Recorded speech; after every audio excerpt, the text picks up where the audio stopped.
Is this a dagger which I see before me, the handle toward my hand? Come, let me clutch thee. I have thee not, and yet I see thee still. Are do not, fatal vision, sensible, to feeling as to sight, or I do but, a dagger of the mind, a false creation. Proceeding from the heat oppressed brain, I see thee yet, in form as palpable, as this which now I draw, though marshal me the way I was going, and such an instrument I was to use. Mine eyes are made the fools of the other senses, or else worth all the rest I see there is still. And on thy blade and dungeon gods of blood, who watched not so before, there's no such thing. It is the bloody business which informs. Thus to mine eyes, now over the one half world, nature seems dead and wicked dreams abuse. The curtains sleep, witchcraft celebrates pale Hecate's offerings and wither murder. Alarmed by his sentinel, the wolf, whose howl his watch does with his stealthy pace, with Tarkin's ravishing strides toward his design, moves like a ghost, though sure and firm set earth. Hear not my steps, which way they walk for fear. The ivory stones prate of my whereabout, and take the present heart from the time, which now suits with it, while I fret, he lives. Words to the heat of deeds too, called breath gives. Macbeth is a tragedy written by the English playwright William Shakespeare and first performed in 1606.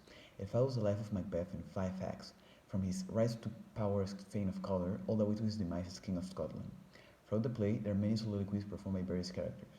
Some speak about death, others about ambition. However, there is one that is considered the most important soliloquy of the whole play. A dagger of the mind is the name given to the speech Macbeth does before he decides to murder King Duncan.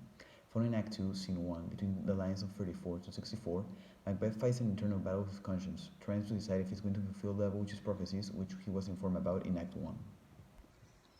Throughout the speech, the audience observes an uncertain Macbeth trying to decide if he really wants to commit regicide and kill his monarch and friend, King Duncan. However, it is in this time of deep reflection when a dagger appears floating in the air. The dagger, symbolizing Macbeth's consciousness, put him at ease, and he starts getting nervous. He instantly questions himself, saying, "Mine eyes are made the fools of the other senses." This fight between reality and fiction is seen throughout the speech. As Macbeth is slowly being consumed by guilt, he tries to reason to himself that what he is about to commit is the right thing, that it is his destiny.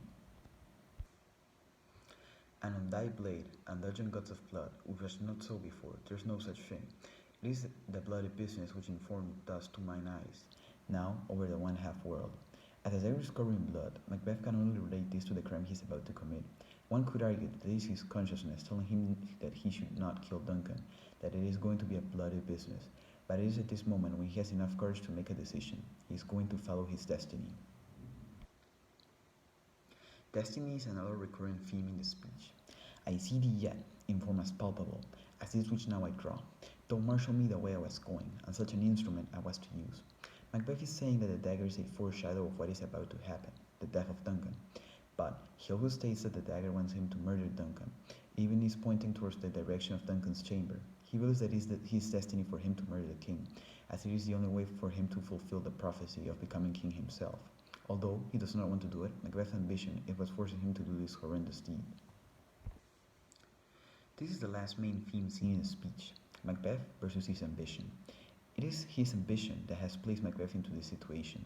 All the death that will ensue are caused directly from his ambition for power, which now suits with, while I fret, he lives, words to the heat of deeds to cold brief gives. At the end of his speech, Macbeth has made his mind. The more he talks, the more time Duncan is alive. It does not matter if he was a friend of Macbeth. What only mattered for him is that he needed to die, as this is the only way he can take the throne. It is at this moment the audience starts to realize the devolution of Macbeth, from a noble hero to a brutal tyrant. This devolution would only continue until the last act, when Macbeth is finally overthrown and killed by Macduff. From this speech, the audience realizes that Macbeth's ambition and fear for his destiny is what forces him to fight an internal battle against his consciousness, one which will rage on throughout most of the play. This would cause him to start seeing things, such as the dagger or Banquo's ghost. Such a breakup from reality is going to make him paranoid and lose his sanity, forcing him to do actions that in the end will cost him his throne and his life. Mal. From this speech, the audience realizes that Macbeth's ambition and fear for his destiny is what forces him to fight an internal battle against his consciousness, one which will rage on throughout most of the play. This would cause him to start seeing things such as the dagger or Banquo's ghost. Such a breakup from reality is going to make him paranoid and lose his sanity, forcing him to do actions that in the end will cost him the throne and his life.